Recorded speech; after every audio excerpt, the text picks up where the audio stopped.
David Santos was a very shy young man.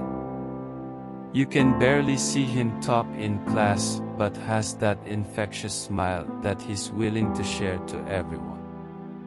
He may be silent, but his academic prowess speaks louder.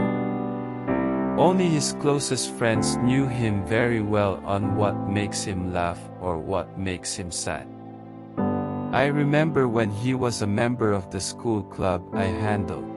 He is just so quiet, but when it comes to tasks, he was very driven.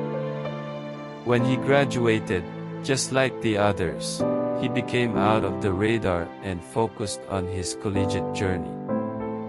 After several years, he finished college. His sister became my student also. They may have different personalities, but surely, kindness is their common denominator. There was an occasion where we were invited on a debut of one of our students. My sister and I were particularly invited because the debutante's sister is her best friend. The venue of the event was a resort which is quite far from the main road. Since we don't have a car of our own, that we decided to ride a tricycle. As soon as we arrived there were already a lot of guests, mostly their relatives and friends. The event was fun and meaningful. It was around 11 p.m. when the celebration ended and it was time to go home. My sister and I decided to walk so as to reach the main road. The path along was quite dark. There were teenagers along that dark place. They started picking on us, especially unto my sister, catcalling her and uttering obscenities. I looked at them as if I was about to retaliate. I just told my sister that we just have to walk faster and just avoid them. Unfortunately, they were following us.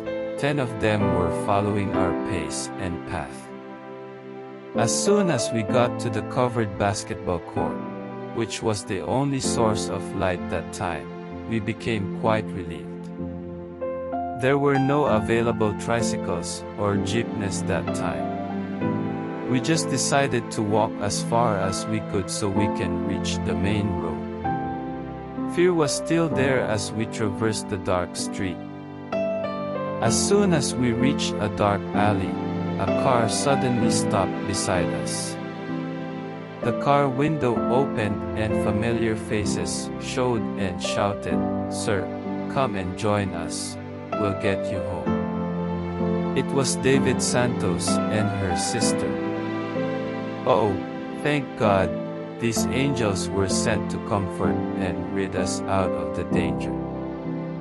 We had a chit-chat inside the car and I realized that he has come this far and was not the shy young man that I knew in his high school days. In that short ride, I got to realize that he changed a lot in terms of his demeanor and his manner of communicating.